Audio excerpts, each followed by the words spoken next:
Hello प्यारे प्यारे बच्चों, कैसे हैं आप लोग। आशा करता हूँ सभी लोग अच्छे होंगे और अपने तैयारी को बहुत अच्छे ढंग से कर रहे होंगे। बच्चों, जैसा कि आप सभी को पता है कि बोर्ड एग्जाम 2025 को ध्यान में रखकर यहाँ पे क्लासेस चलाए जा रहे हैं और ये क्लासेस उन सभी विद्यार्थियों के लिए है जो 12th का एग्जाम देने वाले हैं 2025 में।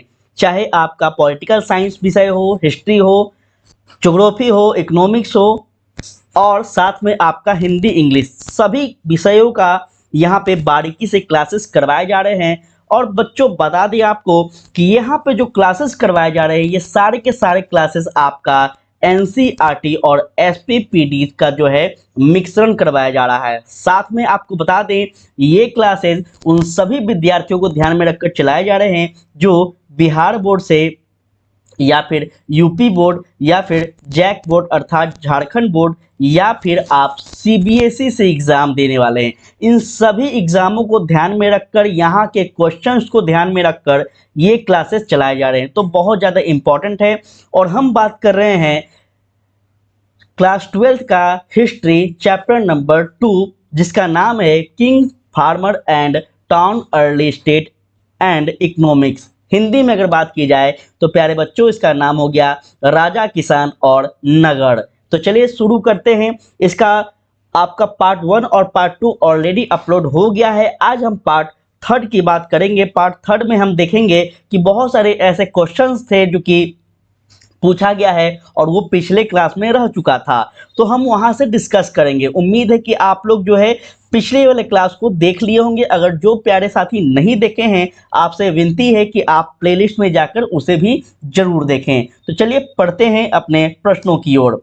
प्यारे बच्चों, यहाँ ध्यान दीजिएगा, प्रश्न जो है आज का बहुत इंपॉर्टेंट है और आज का जो प्रश्न होगा अपना वो होगा 6ठा नंबर प्रश्न से। देखिएगा और कोशिश कीजिएगा कि सारे प्रश्न जो है आप समझ सकें, इसको एनालाइज कर सके, इसको याद माइंड में कर सके, क्योंकि सारे क्वेश्चन आपका बोर्ड एग्जाम में पूछा गया है। ठीक है, चलिए स्टार्ट करते हैं प्रश्न नंबर 6ठा से।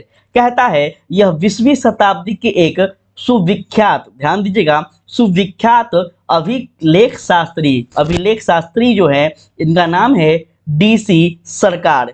डीसी सरकार का व्यक्तित्व है कि भारतीयों के जीवन, संस्कृति और गतिविधियों का ऐसा कोई पक्ष नहीं है जिनका प्रतिबंध अभिलेख में नहीं है। यहाँ पे आपसे बोला गया है क्या, तो यह जो डीसी सरकार है इनका कथन है और इस कथन के बारे में आपको कहा गया है कि आप विचार करें। ठीक है, ये सारा का सारा जो कथन है, आप अगर चैप्टर को पढ़े होंगे डिटेल में तो वहां पे आपको पता चला होगा। ठीक है, तो वही कथन पे आपको चर्चा परिचर्चा करना है और ये आपको प्रश्न पत्र में पूछा गया है। उम्मीद है कि आगे भी पूछ ले। ठीक है, अब हम यहाँ पे बात करेंगे कि अगर ऐसा आपका प्रश्न मिलेगा तो आप इसका उत्तर किस तरह से देंगे। पहले समझते हैं अभिलेख शास्त्री क्या होता है। प्यारे बच्चों, आप सभी जब इतिहास विषय पढ़ रहे हैं तो इतना समझ पा रहे होंगे कि लेख होते हैं, शिलालेख होते हैं, ये सभी क्या होते हैं। तो पिछले क्लास में हम आपको बताए थे कि लेख शिलालेख क्या होता है। लेख या फिर हम कह ले अभिलेख जो होता है वो राजा महाराजाओं के द्वारा उसके किए गए कार्यों का बखान होता है, उसमें लिखा हुआ होता है। ठीक है, और इस अभिलेखों का जो अध्ययन करता है, उसको पढ़ता है, उसको क्या कहते हैं, तो अभिलेख शास्त्री कहते हैं। क्लियर है, इतना तो समझ गए कि अभिलेख शास्त्री क्या होता है। और ये अभिलेख शास्त्री का नाम क्या है, तो डीसी सरकार है। अब चलिए हम बात करते हैं कि डीसी सरकार जो है यह क्या कहते हैं, इनका क्या कथन था। चलिए यहां से शुरू करेंगे अपना उत्तर। ध्यान दीजिएगा, अगर वीडियो अच्छा लगे, समझाने का तरीका अच्छा लगे तो प्लीज शेयर कीजिएगा और लाइक जरूर कीजिएगा। चलिए, कहता है पत्थर, धातु अथवा मिट्टी के बर्तन जैसी कठोर सतह पर खुदे हुए जो लेखे होते हैं ना, उसी को हम क्या कहते हैं, अभिलेख के नाम से जानते हैं। क्लियर है, तो किसी भी ऐसे विद्यार्थी जिनको लेख के बारे में, अभिलेखों के बारे में नहीं पता था, यहाँ पे आप इसको याद रखिएगा। कहेगा अभिलेख किसको कहते हैं, तो याद रखिएगा अभिलेख उसे कहते हैं जो कि पत्थरों पर, धातुओं पर, मिट्टी के बर्तन पर, कठोर सतह पर जो है खुदे हुए लेख होते हैं, उसी को हम सीधा सीधी अभिलेख कहते हैं। ठीक है, कठोर सतह मतलब आप कठोर सतह का मतलब समझ सकते हैं कि वैसा सतह जो कि कठोर है, मजबूत है, उस पे पेंसिल और पेन से नहीं लिखा जाता है। याद रखिएगा, किससे, तो बड़े बड़े पत्थरों से, कोई ना कोई औजारों से इस तरह से लिखे जाते हैं। ठीक है, उसी को हम अभिलेख कहते हैं। अभिलेख अथवा उत्कीर्ण लेख पुरातात्विक साधनों में सर्वाधिक महत्वपूर्ण साधन है।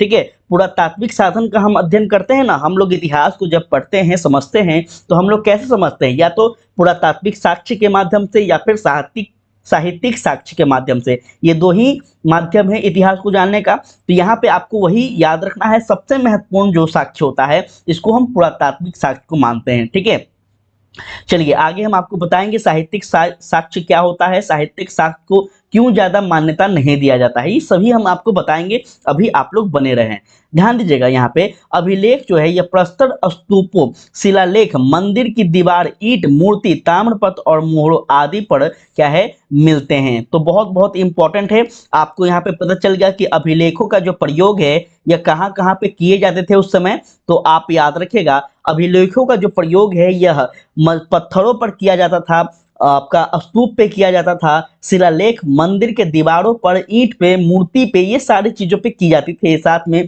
ताम्रपत्र और मोहरों पे भी की जाती थी।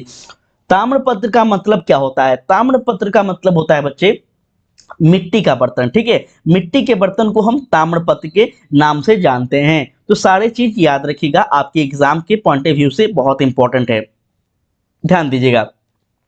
नेक्स्ट पॉइंट है आपका, अभिलेखों में उनके निर्माताओं की उपलब्धि, क्रियाकलाप अथवा विचार का उल्लेख होता है। अभी 2 मिनट पहले हम आपको ऊपर में जब अभिलेख शास्त्री के बारे में समझा रहे थे तो हम आपको बताए थे कि अभिलेख शास्त्री का काम क्या होता है।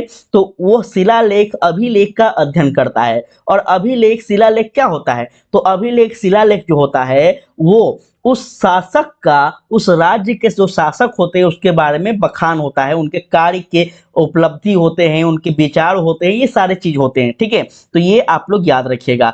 अच्छा, एक और आपको बात याद रखना है कि जो भारत में अभिलेख या फिर हम कह ले शिलालेख सबसे अधिक किस शासक के मिलते हैं, तो आपको याद रखना है बच्चों, ये होगा आपका अशोक। कौन होगा?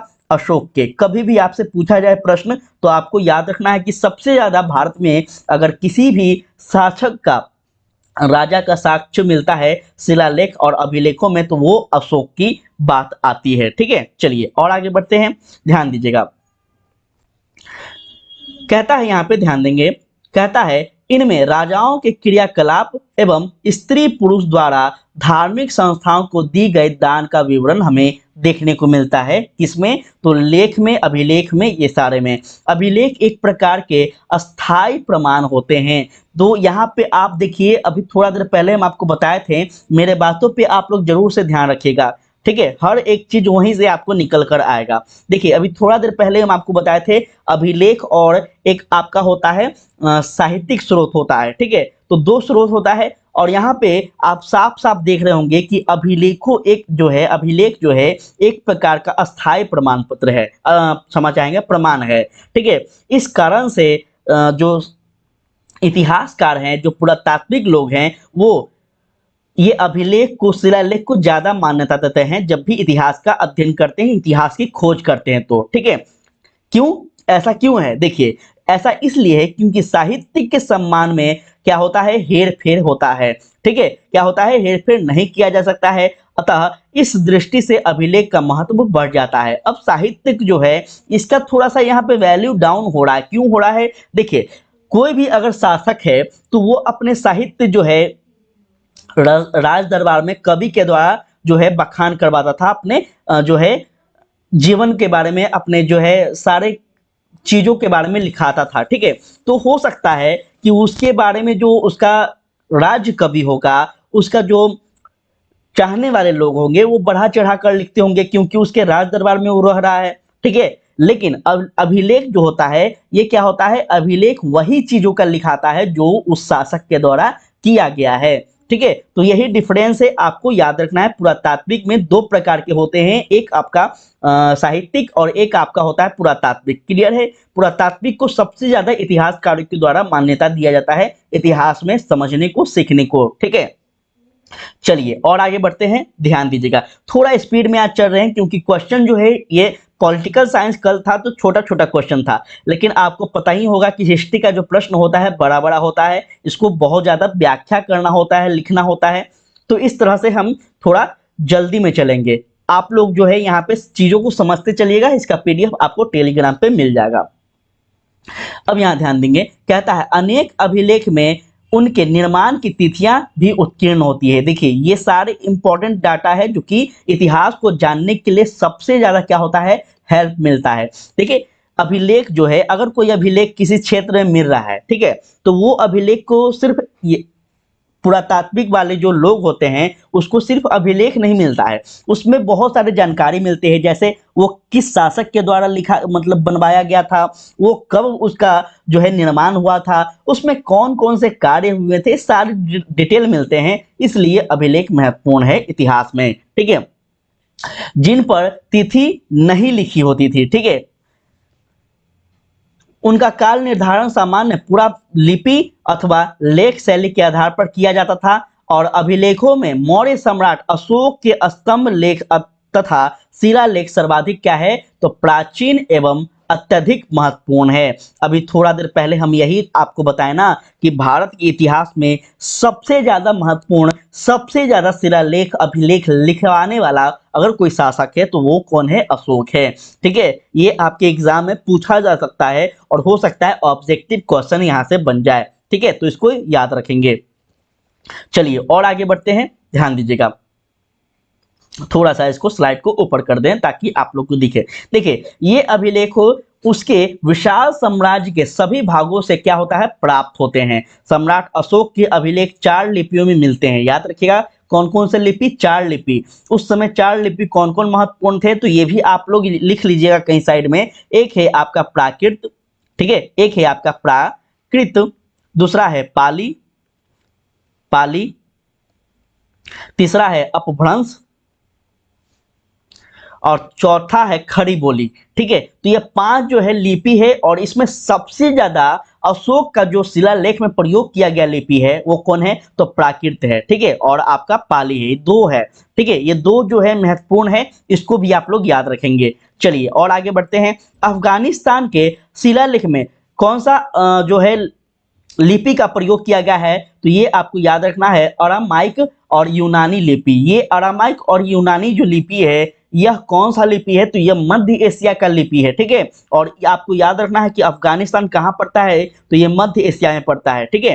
तो इसको याद रखिएगा बच्चे, काफी महत्वपूर्ण है, यहाँ से क्वेश्चन बन सकता है, ठीक है। यूनानी जो है वहाँ आसपास के क्षेत्र में जो है रहा करते थे और उसके समीप है, तो इसलिए अरामाइक जो है लिपि वहाँ का शिलालेखों में हमें प्राप्त होता है। तो अगर आपसे पूछ लिया जाए कि अफगानिस्तान के जो शिलालेख है अशोक के, इसमें कौन से लिपि हमें प्राप्त होती है, कौन सी लिपि में वर्णित है, तो आपको याद रखना है, मोस्ट इंपॉर्टेंट है, इसको आप हो सके तो अंडरलाइन कर लीजिए, कौन सा, तो अरामाइक लिपि में प्राप्त होता है, ठीक है। पाकिस्तान की अगर मैं बात कर लूं तो पाकिस्तान क्षेत्र के अभिलेख जो है यह कौन सी है, तो ये आपको याद रखना है खरोष्टी लिपि है, और खरोष्टी लिपि को ही हम क्या कहते हैं, आपका अपभ्रंश लिपि कहते हैं, ये आपको याद रखना है। चलिए उसके बाद आपका आता है अपने भारत की बारी। अपने भारत में अगर बात की जाए तो उत्तर में आपका उत्तराखंड में कौन सा है, तो कलसी से। कलसी कहाँ है,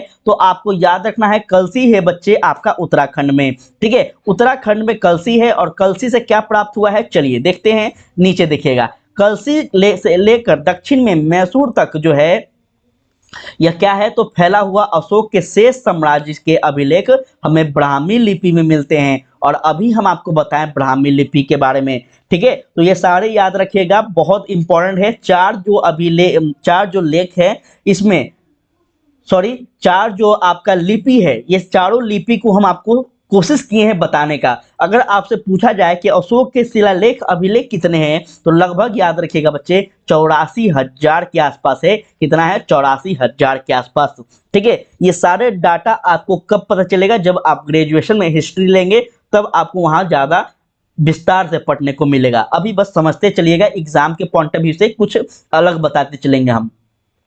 अब यहां ध्यान दीजिएगा, कहता है अशोक के अभिलेख उसके शासनकाल के विभिन्न वर्षों में उत्कीर्ण किए गए थे, ठीक है। उन्हें राज्य देश अथवा शासन देश कहा जाता है? अब आपसे पूछ देगा कि राज्य देश और शासन देश किसको कहा गया है। यहाँ क्वेश्चन आपका बन गया। देखिए यहाँ पे आपका एक नंबर का क्वेश्चन जो है, एक नंबर का क्वेश्चन जो है बन गया है।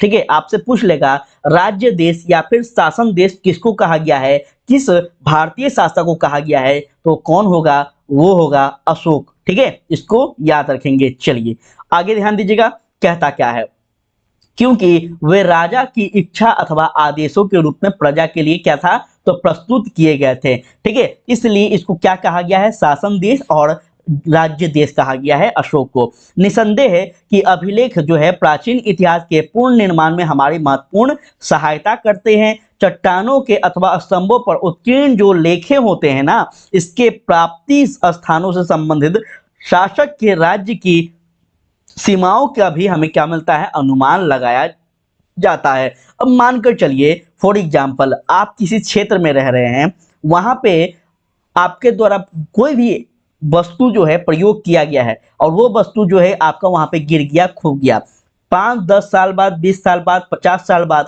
किसी दूसरे व्यक्ति को वहां पे वो जो है मिला आपका वस्तु, और हो सकता है कि वो पुरातात्विक विभाग का व्यक्ति हो, तो क्या वो जो सामान मिला है उसको, उसका वो अध्ययन करेगा अपना लैब में ले जाकर के कि नहीं करेगा, और करेगा तो उससे पता क्या चलेगा कि कहाँ का जो है वस्तु था, किसका था, इस वस्तु का क्या प्रयोग होता था। इसी को हम क्या कहते हैं, आपका पुरातात्विक कहते हैं, याद रखिएगा। ठीक है, इसी को पुरातात्विक कहा जाता है। एक प्रकार का आपका क्या कहा गया, तो सबूत कहा जाता है, एविडेंस कहा जाता है। ठीक है, चलिए और आगे बढ़ते हैं, समझिएगा। यहाँ पे देखिए उदाहरण के लिए अगर बात की जाए तो उदाहरण के लिए अशोक के अभिलेखों से प्राप्ति जो स्थानों से उसके राज्य विस्तार का जो है प्रकाश पड़ता है। ठीक है, क्या मिलता है, राज्य विस्तार पर जो है प्रकाश मिलता है। अशोक के बाद के अभिलेख को 2 भागों में विभक्त किया गया है। मोस्ट इंपॉर्टेंट है, इसको आप लोग थोड़ा सा अंडरलाइन कर लीजिएगा, जो इंपॉर्टेंट रहेगा हम आपको बता देंगे कि अशोक के जो समय है उसके बाद अभिलेख जो है इसको 2 भागों में विभक्त किया गया है। एक है आपका सरकारी अभिलेख और एक आपका निजी अभिलेख। तो आपसे पूछ लेगा कि किस शासक के बाद जो है अभिलेखों को 2 भागों में विभक्त किया गया है, तो वो अशोक होगा। ठीक है, अशोक से बहुत ज्यादा क्वेश्चन पूछा जाता है। ठीक है, तो आप लोग इसको याद रखिएगा, अशोक सबसे महत्वपूर्ण है आपके इस चैप्टर में।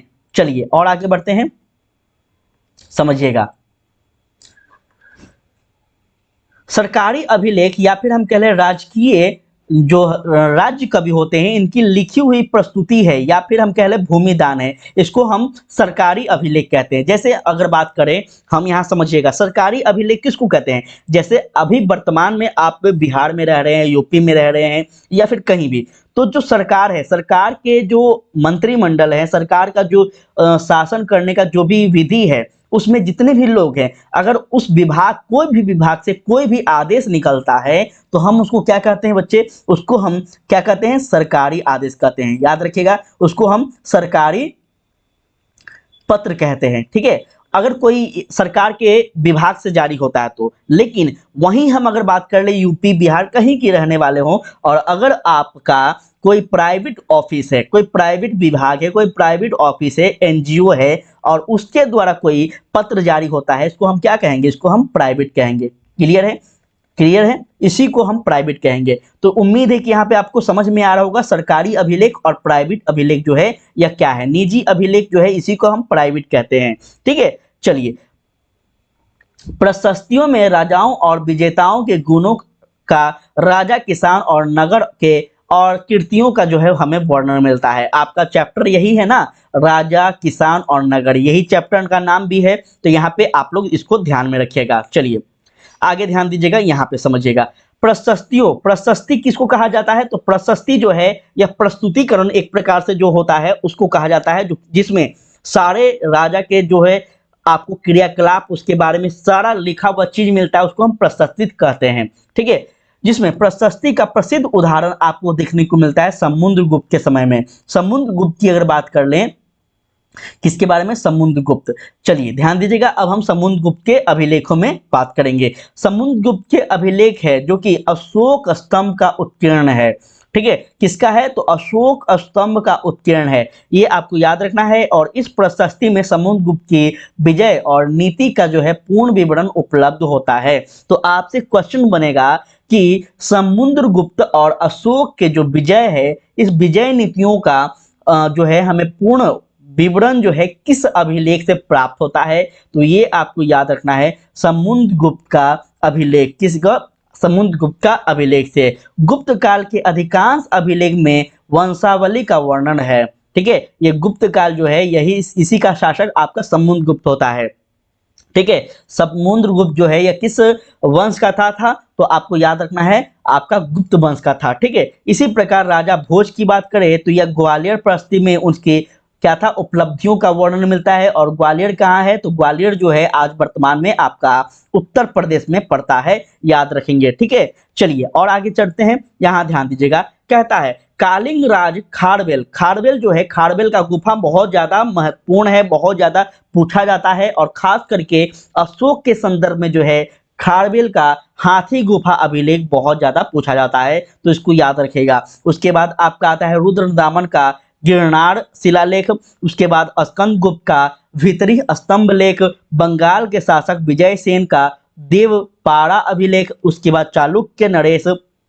पुलकेशित द्वितीय का कौन सा? तो एहोल अभिलेख। ये सारे के सारे अभिलेख आपके लिए महत्वपूर्ण है, इसलिए आज हम आपको बता रहे हैं, पढ़ा रहे हैं, यहाँ पे दिखा रहे हैं। और ये क्वेश्चन आपका पूछा गया है, ऐसा नहीं कि हम ऐसे ही क्वेश्चन लेकर आए हैं, पूछा गया है। और अगर आप डिटेल में चैप्टर को पढ़े होंगे तो आप ये सारे अभिलेखों के बारे में, लेख के बारे में, शिलालेख के बारे में आपका ये इस चैप्टर में पढ़े होंगे, ठीक है। चलिए अब यहाँ पे समझिएगा क्या कहता है।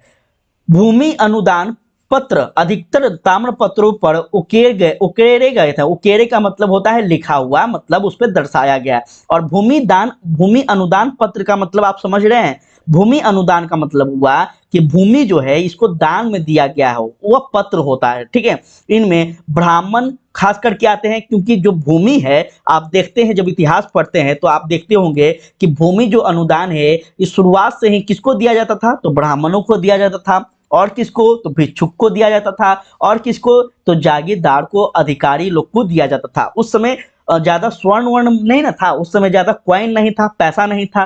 तो उस समय जो अधिकारी होते थे, जो सैनिक होते थे, उनको भी काम के बदले में जो है क्या मिलता था? भूमि दान दिया जाता था। और भिक्षुक जो है या फिर ब्राह्मण है उनको तो दिया जाता ही था। तो इस तरह से आपको याद रखना है। चलिए और आगे बढ़ते हैं, समझते हैं कैसा लग रहा है, समझ में आ रहा है कि नहीं आ रहा है, ये हमको आप लोग जरूर से बताइएगा। हम कोशिश कर रहे हैं कि बहुत डिटेल में आपको बताएं, क्वेश्चन को समझिएगा और आंसर को मिलाइएगा। एक भी मेरा टॉपिक जो है, पॉइंट जो है बाहर नहीं है, ठीक है। और ये जो क्लास है उन सभी विद्यार्थियों के लिए जो कुछ नहीं जानते, कुछ नहीं पढ़े हैं।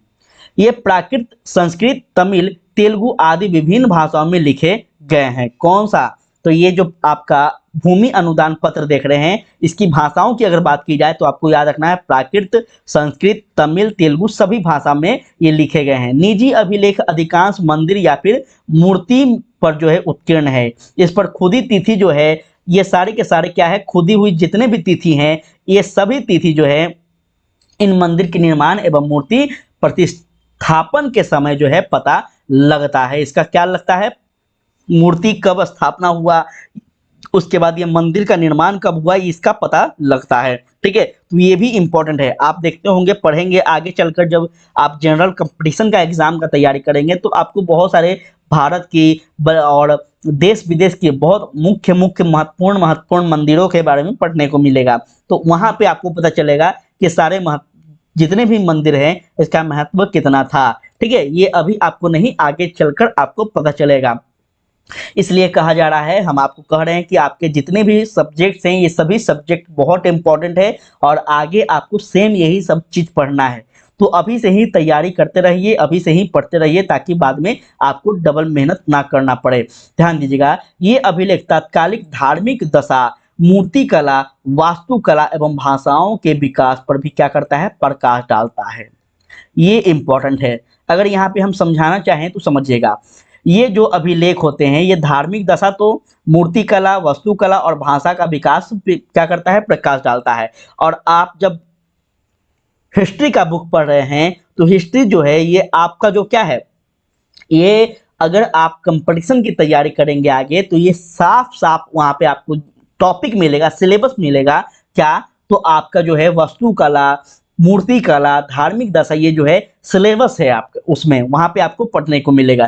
ठीक है, तो ये सारे चीज आपको समझना है, बाकी कुछ खास नहीं है यहाँ पे। उदाहरण के लिए जो है कुछ दिया गया है, तो यहाँ पे आप लोग इसको पढ़ लीजिएगा। जैसे आपका हम बात कर ले तो बौद्ध धर्म हो गया, जैन धर्म हो गया, ये सभी जो है इनको क्या है, ये लोग भिक्षुक होते थे और इनको जो है भूमि दान, विहार दान मिलता था। गुप्त वंश और गुप्तोत्तर काल जो है, इसमें अधिकांश अभिलेख जो है ये ब्राह्मण जो है इनको दान में मिलता था, क्योंकि ये जो लोग थे, ये लोग जो है ब्राह्मणों के अनुयायी थे, ब्राह्मण धर्म को ज्यादा मानते थे। तो इस प्रकार से चलिए अब हम बात करते हैं अपना पॉइंट पे। यहाँ पे कहता जो है डॉक्टर जो डीसी हैं, डीसी महोदय जो हैं, ये क्या कहते हैं, इस पे हम पॉइंट पे बात करेंगे। ये सारा डिटेल बता दिए। अब आपका जो है क्वेश्चन का क्या था, आपको अपना विचार रखना था लास्ट में, तो अब आप यहाँ पे रखिए अपने विचार को।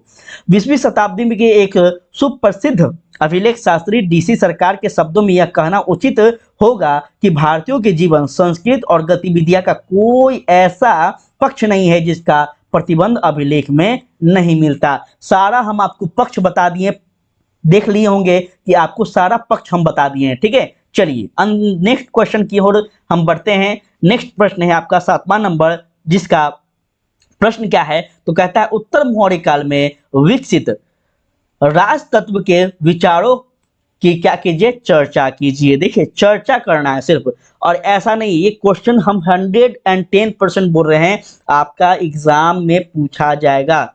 सेम ये सारे क्वेश्चन हम आपको बोर्ड एग्जाम में पूछे गए क्वेश्चन को ही लेकर आ रहे हैं। ऐसा नहीं है कि हम आपका चैप्टर से, बुक से क्वेश्चन उठा कर ला रहे हैं। ये सारे क्वेश्चन जो है कोई ना कोई साल पूछा गया है। ठीक है, तो बहुत इंपॉर्टेंट है। क्वेश्चन बैंक हो तो आप लोग उसको भी अपने पास रखा कीजिए, आपको पता चलेगा क्वेश्चन के लेवल, और इसी तरह के क्वेश्चन पूछे जाएंगे तो आप एग्जाम हॉल में टेंशन में आ जाएंगे। ठीक है, चलिए अब आपका ये क्वेश्चन अगर पूछा जाएगा तो आप इसको कैसे लिखेंगे, इसको समझते चलना है। देखिएगा अब आपसे क्या पूछ लिया है बच्चे, पूछा है उत्तर मौर्य काल में विकसित की बात कर रहा है, राज तत्व के विचारों की वर्णन कीजिए। अब उत्तर मौर्य काल की बात करेंगे हम, तो पूर्वोत्तर काल जो होता है, जिसमें हम बात करते हैं कि कोई भी वंश, कोई भी शासक जो स्थापना होता है उसको हम पूर्व कहते हैं, और उत्तर जब कहते हैं जब उस वंश का, या फिर हम कह रहे हैं उसका राज्य का जो है समाप्त, अंत होने वाला होता है, उसको हम उत्तर कहते हैं। तो यहाँ पे साफ साफ आपको पता चल गया होगा कि उत्तर मौर्य काल कह रहा है, अर्थात मौर्य जो काल है इसका क्या हो रहा है, अंत हो रहा है। इस अंत के समय में आपसे पूछ रहा है कि जब मौर्य काल का अंत हो रहा था तो इस समय और अलग अलग राज तत्व, राज्य का, राजाओं का विकास हो रहा था, इसके बारे में आपको बताना है। चलिए अब समझते हैं इसके बारे में डिटेल में। चलिए ध्यान दीजिएगा, कहता है उत्तर मौर्य काल में राजधर्म के विचार। पहला पॉइंट समझिएगा, आपको इसी तरह, एक सेकंड, ये क्या हो गया, चलिए यहाँ पे ध्यान दीजिएगा, क्षमा चाहेंगे, थोड़ा सा नेटवर्क इशू हो रहा है, ध्यान दीजिएगा। कह रहा है यहाँ पे, आपको यहाँ पे जो है ना इसी तरह से आपको कॉपी में उत्तर देना है। ठीक है, तभी आपका नंबर आएगा। कल पॉलिटी का जब क्लास था वहां पे भी हम आपको बहुत अच्छे ढंग से क्वेश्चन कैसे लिखना है, क्या लिखना है, सब कुछ बताए हैं। ठीक है, यहाँ पे सिर्फ आपको हम क्वेश्चन आंसर नहीं करवा रहे हैं, बल्कि कॉपी में कैसे लिखना है, क्या लिखना है, ये सारे हम आपको बता रहे हैं। तो बहुत इंपॉर्टेंट है, ध्यान दीजिएगा। कहता है उत्तर मौर्य काल, यहाँ पे उत्तर मौर्य काल में राजाओं ने अपने अस्तित्व को ऊंचा बनाए रखने के लिए क्या किया, अपने आप को देवी देवताओं से जोड़ना शुरू किया। मोस्ट इंपॉर्टेंट है पहला पॉइंट, मध्य एशिया से लेकर पश्चिम उत्तर भारत तक।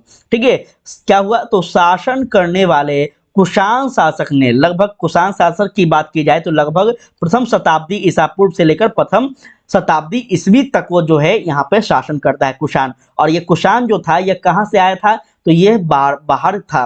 ठीक है, भारत से नहीं था, ये भारत का बाहरी था। ठीक है, ये बाहरी शासक था।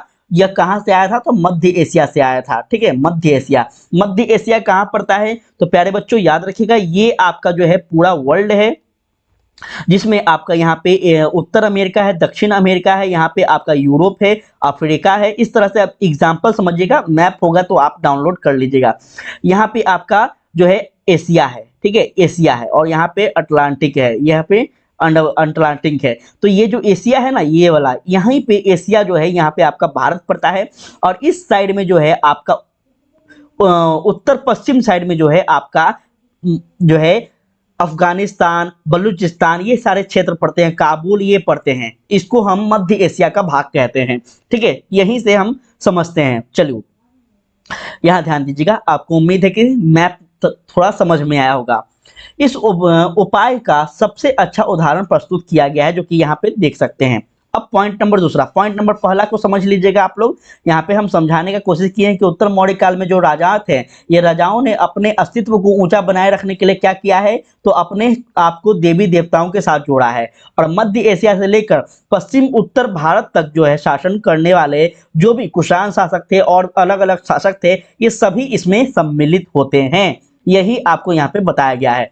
पॉइंट नंबर सेकंड, जिस राजा ने राजधर्म को कुषाण शासक ने प्रस्तुत करने की इच्छा की, उसका सर्वोत्तम प्रमाण जो है उनके सिक्कों और मूर्तियों से हमें प्राप्त होती है।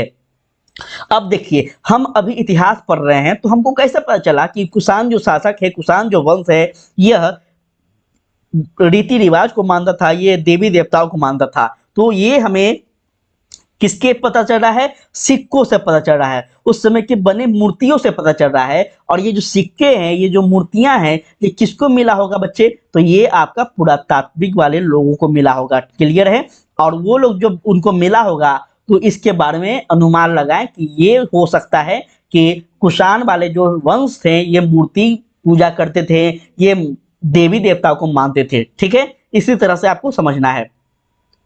उत्तर प्रदेश में मथुरा के पास माठ के एक देवस्थान पर कुषाण शासक की विशालकाय मूर्ति लगाई गई थी। तो ये भी आपसे पूछ लेगा, ठीक है, जहां पे भी इंपॉर्टेंट है आपको याद रखना है। आपसे पूछ देगा कि विशालकाय जो मूर्ति है यह, या फिर आपसे पूछ लेगा कि देवस्थान मूर्ति जो है कुषाणों के समय में किस स्थान पे लगाए गए थे, या फिर किस राज्य में लगाए गए थे, तो आपका उत्तर है कौन सा, उत्तर प्रदेश। अगर स्थान की बात करेगा तो मथुरा। ठीक है, चलिए आगे बढ़ते हैं, समझिएगा और क्या है।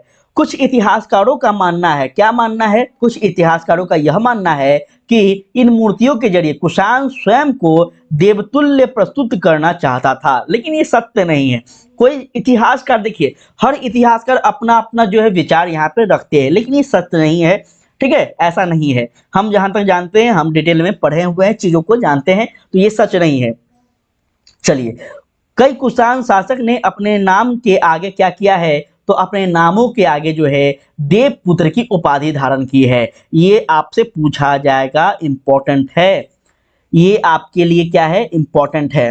ठीक है, यहां से क्वेश्चन बन सकता है कि किसने देवपुत्र की उपाधि धारण की है, किस वंश ने, तो आपको याद रखना है कुषाण वंश ने।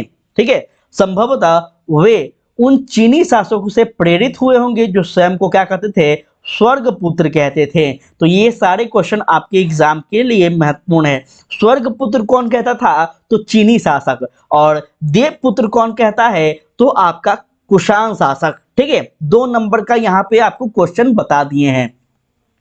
चलिए और आगे बढ़ते हैं।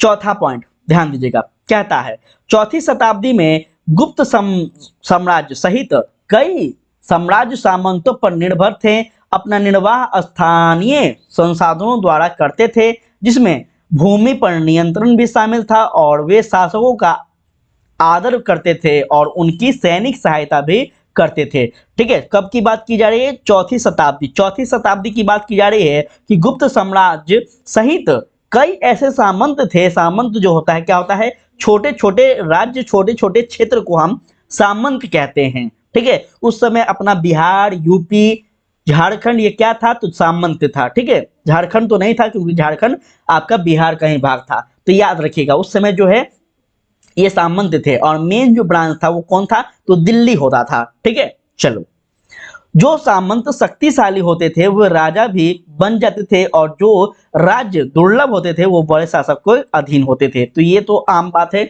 इसको तो आप लोग पता ही होगा। चलिए और समझते हैं चीजों को। 5वां पॉइंट है, ध्यान दीजिएगा, कहता है गुप्त शासक का इतिहास, साहित्य और सिक्कों और अभिलेखों की सहायता से लिखा गया है। मोस्ट मोस्ट मोस्ट इम्पॉर्टेंट है, इसको आप लोग ध्यान दीजिएगा। आपसे पूछेगा, मोस्ट इम्पॉर्टेंट है ये चीज, आपसे पूछेगा, इम्पॉर्टेंट है। जहां जहां इंपॉर्टेंट किया जा रहा है ये खास करके आप लोग अंडरलाइन कीजिएगा, ध्यान में रखिएगा। और इसका पीडीएफ आपको जो है टेलीग्राम पे मिल जाएगा, ठीक है। पीडीएफ आपको टेलीग्राम पे फ्री ऑफ कॉस्ट मिल जाएगा, लिंक आपको डिस्क्रिप्शन में और चैट बॉक्स में मिल जाएगा, ठीक है। चलो, साथ ही कवियों द्वारा अपने राजा स्वामी की प्रशंसा भी लिखी जाती थी। अभी अगर आप शुरू से मेरा लेक्चर को सुने होंगे तो हम आपको बताए हैं कि पुरातात्विक साक्ष्य और साहित्यिक साक्ष्य में यही अंतर होता है, ठीक है। जिसमें अभिलेख होते हैं, आपका कोई भी अभिलेख हो, ठीक है, शिलालेख हो, कुछ भी हो, तो ये जो होते हैं इसमें वही चीज लिखा होता है जो उस समय शासक करते थे, ठीक है। क्योंकि उस समय जो जनता थी वो भी तो पढ़ती थी ना। लेकिन हम साहित्यिक स्रोतों की बात करते हैं तो साहित्यिक जो स्रोत होते हैं ये कवियों के द्वारा, जो उसके राज दरबार में कवि लोग रहते थे, ये बढ़ा चढ़ाकर लिखते थे। क्यों? क्योंकि उनका जो स्वामी है, उनका जो राजा है, वो क्या होगा, खुश होगा और उनको क्या देगा, अधिक से अधिक उपहार देगा, ठीक है, इसलिए। चलो, इतिहासकार इन रचनाओं के आधार पर ऐतिहासिक तथ्य निकालने का कोशिश करते हैं, लेकिन उनके रचयिता तथ्यात्मक विवरण की अपेक्षा उन्हें कथनात्मक ग्रंथ मानते हैं। उदाहरण के तौर पर इलाहाबाद स्तंभ में अभिलेख के नाम में से एक प्रसिद्ध प्रयाग प्रस्ती रचना जो की गई है, इसका नाम है आपका हरिसेन। हरिसेन जो है ये स्वयं गुप्त सम्राट के द्वारा लिखा गया था, मतलब रचना की गई थी। सबसे शक्तिशाली सम्राट जो है आपका समुद्रगुप्त के राज कवि थे और इन्होंने संस्कृत में किया था। लेकिन ये आपका जो है पूरी इतिहासकारों के द्वारा, पुरातात्विक विभागों के द्वारा जो है इसको सही नहीं माना जाता है, ठीक है। तो हम आपको बता दिए हैं, पूरी डिफाइन कर चुके हैं कि क्या होता है अभिलेख, क्या होता है साहित्यिक स्रोत, और इसमें आपकी क्या विचारधारा है, क्या इसमें जो है उस समय अभिलेखों की भूमिका थी, क्या उस समय साहित्यिक स्रोतों की भूमिका थी, और इतिहासकार जो है इतिहास किस आधार पर लिखते हैं। मेरे ख्याल से आपको सब कुछ बताया गया है। तो आई होप कि आपको बहुत मजा आया होगा, समझ में आया होगा। थोड़ा सा अगर कोई भी दिक्कत हो रहा हो, लेंदी हो रहा हो, तो आप हमें कमेंट करके बताइएगा। हम कोशिश करेंगे कि आपको और भी आसान से आसान चीज़ों को समझाने का प्रयास करें। देखिए, इतिहास है तो इतिहास थोड़ा बड़ा होता है, ठीक है, आप सबको पता है। आप इतिहास के बुक को पढ़ेंगे तो आपको बड़ा बड़ा देखने को मिलेगा हर चीज, क्योंकि यहाँ पे राजा महाराजाओं के बारे में घटनाएं लिखी होती है ज्यादातर। वहीं अगर बात की जाए ज्योग्राफी की, हिस्ट्री की, इकोनॉमिक्स की, तो वहां पे आपको इतना बड़ा बड़ा क्वेश्चन आंसर नहीं देखने को मिलेगा, क्योंकि वहां पे शॉर्ट फॉर्म में बात पॉइंट पे होता है, ठीक है। तो यही था आज का क्लास। कल आप लोग फिर से मिलिएगा, कल पॉलिटी का क्लास होगा। और कोई भी दिक्कत हो तो आप हमें जरूर से इंस्टाग्राम पे, फेसबुक पे या फिर कहीं भी हमें फॉलो करें, जहाँ पे हम बात कर सकते हैं, ठीक है। और टेलीग्राम पे जरूर से जुड़ जाएंगे, वहां पे आपको पीडीएफ मिलेगा। तो चलिए आज के लिए इतना ही। जय हिंद, जय भारत।